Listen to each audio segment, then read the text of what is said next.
हमारे यहां ऐसे मानते हैं संध्या समय पर 2-3 काम हमेशा करने चाहिए।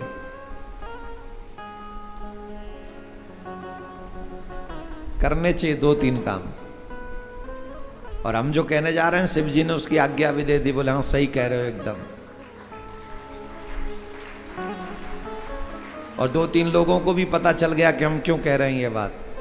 जिस बात को हमने अनुभव किया वो 2-3 लोगों ने और कर लिया। तो इसका मतलब परमिशन परफेक्ट है, जो हम कहने जा रहे हैं बात सही है। 2-3 काम शाम को अवश्य करने चाहिए। पहली बात, शाम को या तो तुम भजन करो या भगवान की कथा सुनो, ये काम जरूर होना चाहिए। दूसरा, शाम को अपना दरवाजा खुला रखो घर का। हालांकि आजकल मच्छर वगैरह बहुत आते हैं इसलिए लोग बंद रखते हैं, पर शाम के समय दरवाजा खुला हुआ होना चाहिए। और शाम के समय आपके घर में दीप प्रज्वलित अवश्य होना चाहिए। और एक दीपक अगर तुम शाम को देहरी पे जलाओ तो कहना ही क्या है, थोड़ा सा जल छिड़क के वहां पर दीप जलाओ, अद्भुत लाभ है इसका, अद्भुत। शाम के समय ही क्यों? वैसे तो सभी वैष्णव लोग जो हैं वो तुलसी महारानी के आगे दीपदान करते ही हैं, इसमें तो कोई बड़ी बात नहीं, करना चाहिए। शाम को तुलसी के आगे दीपदान करे, आदि आदि क्रियाओं का ध्यान रखे। लेकिन हम देहरी के दीपक की बात कर रहे हैं, देहरी की बात कर रहे हैं, दरवाजे की बात कर रहे हैं। शाम के समय क्यों? ये जो शाम का समय है, आप इस बात को ऐसे समझो, पूरे दिन पिताजी बिजी रहते हैं। पिताजी कब आते हैं? After 5 o'clock।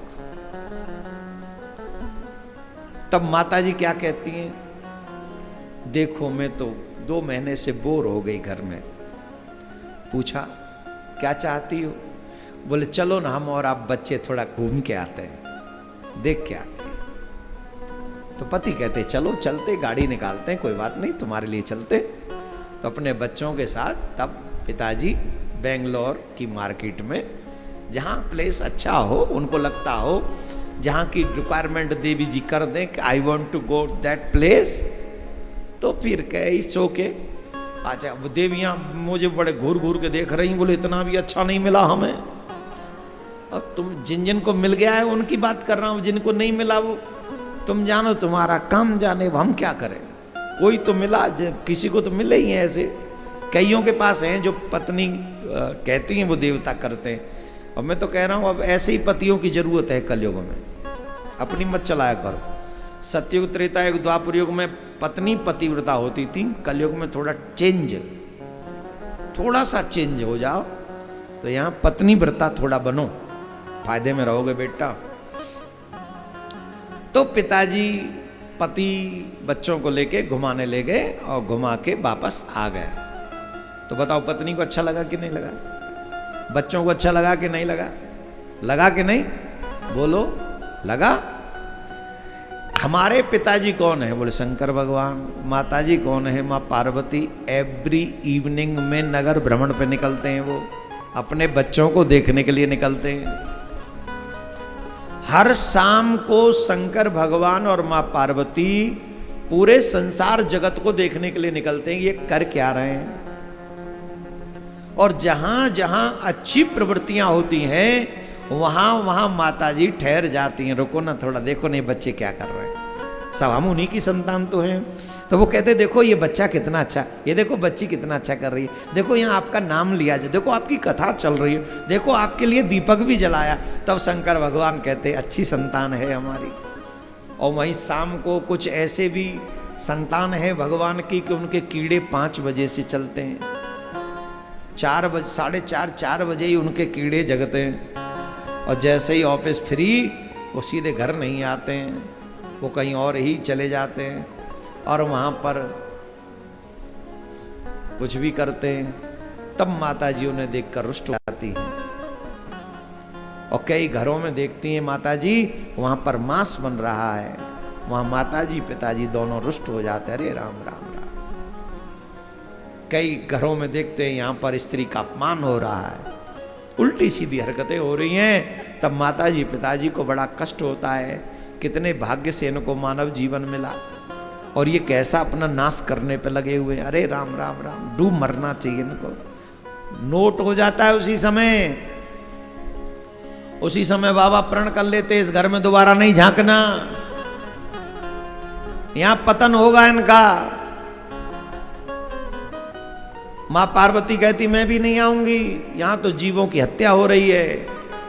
अभी न्यू ईयर निकला है, न्यू ईयर 31st नाइट में ऐसे ऐसे वीडियो दिखाए गए हमको, धिक्कारी आ जाए।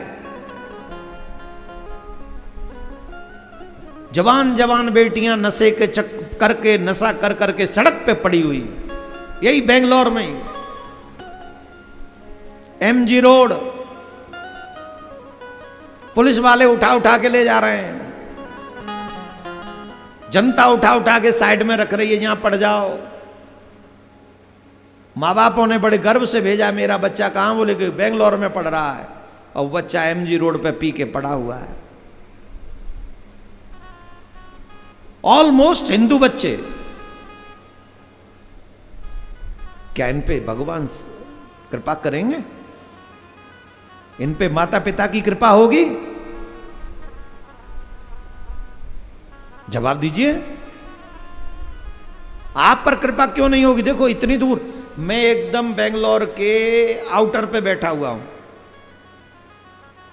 मिड में नहीं हूं, अंदर नहीं हूं, एकदम आउटर पे। यहां से एयरपोर्ट पास में है, बेंगलोर दूर है, हाँ या ना? ज्यादा तो नहीं कह दिया मैंने, बेंगलोर एयरपोर्ट भी पास में नहीं, 1 घंटा लग जाता है। कल आया, मैं बहुत दुखी हो गया, पर ऑप्शन भी नहीं, उड़ के तो यहाँ, वहां से तो यहाँ उड़ के आ गए, वहां से यहाँ कहाँ उड़ गया हमें, अब यहाँ तो आना ही था।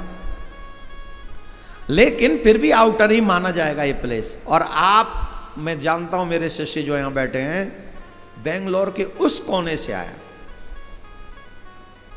और कोई इस कोने से भी नहीं हिला, तुम उस कोने से आ गए, तो माता जी प्रसन्न नहीं होंगी? बाबा भोले बाबा प्रसन्न नहीं होंगे? क्या बात कर रहे हो तुम, है? जोर से बोलना पड़ेगा, तो इतना जोर से बोलिए। अब शाम को जब बाबा देखते हैं कि यहां इतने अच्छे अच्छे बच्चे ये हैं कर रहे हैं, तो बाबा तो वैसे ही बहुत दयालु हैं, ही इज वेरी काइंड। ऊपर से तुम्हें कथा सुनते हुए देख लें, वो भी उन्हीं की, वो भी राम जी की, कृष्ण जी की। शाम के समय अगर आप कथा सुनते हो, चाहे भागवत सुनो, चाहे राम कथा स्वयं बाबा सुनते, भागवत कथा स्वयं बाबा गाते हैं, और ये तो उनकी कथा है। कोई भी कथा अगर शाम को आप सुनते हैं तो बाबा प्रसन्न होते हैं, मां पार्वती प्रसन्न होती हैं, बहुत कृपा करती हैं, बहुत।